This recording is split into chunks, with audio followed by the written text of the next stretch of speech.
Hey, let's talk about the first match on Star Navigation on February 23rd, 2024, and Korakuen Hall. That was the young high-flying luchador-style wrestler Alejandro taking on the veteran Haruki.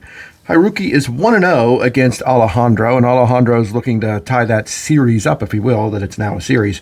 But this is a great opening match, and let me tell you why. Alejandro is a young guy who's been around for a number of years, but if you don't like the slow build, if you don't like to see rookies or lower card guys have to work their way up, then Pro Wrestling Noah isn't for you. And this is what Alejandro has been doing for a number of years now, just trying to work his way up. And that's what he's doing here against Haruki, who honestly, while a great wrestler still, very solid, very fundamentals out the yin-yang, if you will, terrific wrestler, multi-time champion, numerous championships in Pro Wrestling Noah. But honestly, he's on his way down. He's reached the peak of his career, and while I'm not saying there's no hope for him to ever win a title again or anything like that, he's just definitely on the backside of his career. It's just there's just no doubting that. And so this was a young, fresh face against an old, grizzled veteran, if you will, and they wrestled this match almost flawlessly. They just worked terrific together. Haruki trying to take down the younger Alejandro with mat-based moves and solid technical wrestling with some running knee strikes and what have you along the way. Alejandro trying to use modern-day wrestling with, and he didn't go over the top with it, but many flips, dives, hurricanranas, tope suicidas, what have you, maneuvers such as this, to best the veteran.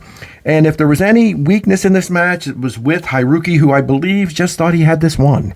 I believe he went into this match thinking he could sleepwalk his way through it, and he suffered the pinfall victory after Alejandro got his offense going at the very end of this match big time. I mean, he had his offensive shots in there throughout the match, but in the end, he really started to take the match over with the modern-day flying style, caught Haruki numerous times and ended it where he had Haruki's shoulders on the mat and flipped over his legs and caught them under his armpits and got the 1-2-3. Haruki was shocked, argued with the referee, and again, Fulton and Pickering do a great job telling you about Alejandro's career and how his day is going to come, and this match is possibly the beginning of that. I really liked it. Wasn't anything that's going to change the world or make you fall in love with wrestling all over again, but it was solid and entertaining and a great way to open the show.